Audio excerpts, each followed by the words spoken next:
வணக்க நண்பர்கள் எல்லாரும் எப்படி இருக்கீங்க? ஆரோக்கியமாக சௌக்கியமாக இருக்கீங்களா? நானும் ஆரோக்கியமாக சௌக்கியமாக இருக்கேன். இன்றைக்கி வாழைத்தண்டு எப்படி க்ளீன் பண்ணுறதுன்னு காமிச்சிருக்கேன்.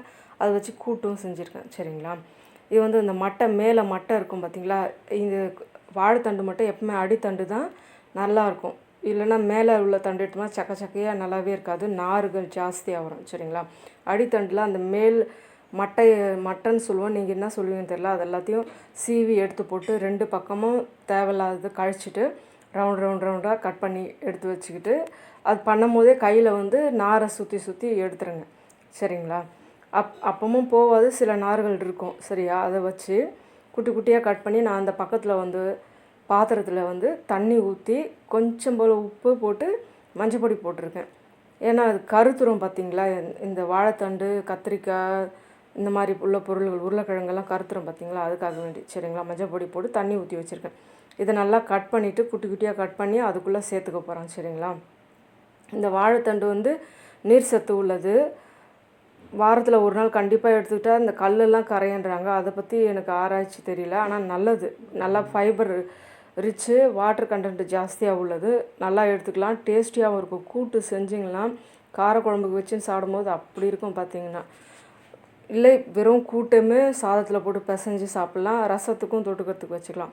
நான் பொரியெல்லாம் செஞ்சதில்லை, பிள்ளைங்க சாப்பிட மாட்டாங்க. நான் கூட்டாக தான் அதிகமாக செஞ்சுருக்கேன். சரிங்களா?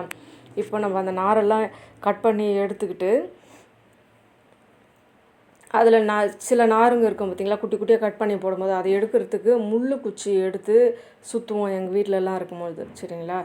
இங்கே நம்ம வீட்டில் முள் குச்சிக்கு எங்கேயும் தேடுறதுல எலுமிச்சம் குச்சியை எடுத்துகிட்டு அதை அதுலேயே முள் இருக்கும் பார்த்திங்களா? அந்த காஞ்ச குச்சியாக வெட்டி எடுத்துகிட்டு அதை சுற்றி மிச்ச நாருங்களை எடுத்தேன்.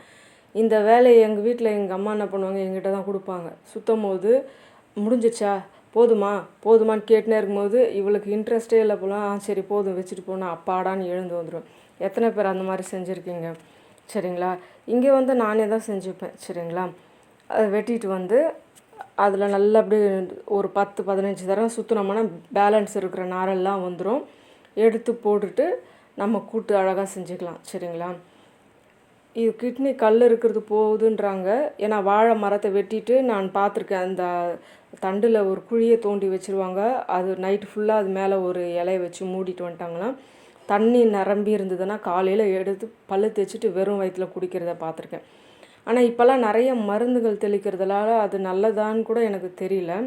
நம்ம வீட்டிலையே வளர்க்குற வாழை மரங்கள், நம்ம உரம் போடாமல் வளர்க்குறோம் பார்த்திங்களா? அது இன்னமும் ரொம்ப நல்லது. சரிங்களா? இப்போ பாருங்கள், அது நான் சுழட்டி மொத்த நாரையும் எடுத்துகிட்டேன் அந்த முள் குச்சியில். சரிங்களா? இந்த மாதிரி தான் அதை க்ளீன் பண்ணணும். அடுத்தது பருப்பு. நான் கூட்டுனாலே 3 பருப்பு போடுவேன். இன்றைக்கி எதுவுமே இல்லை, இதுதான் மெயின் டிஷ். சாதத்தில் வச்சுட்டு முட்டை வச்சுக்கிட்டு சாப்பிட்டேன். அவ்வளோ டேஸ்ட்டாக இருந்தது. ட்ரை பண்ணி பாருங்கள். நைட்டுக்கு வச்சுக்க வேண்டாம், மதியத்துக்கு சாப்பிட்டு காலி பண்ணிவிடுங்க. பிடிச்சதா லைக் பண்ணுங்கள், ஷேர் பண்ணுங்கள், கமெண்ட் பண்ணுங்கள். நன்றி நண்பர்களே.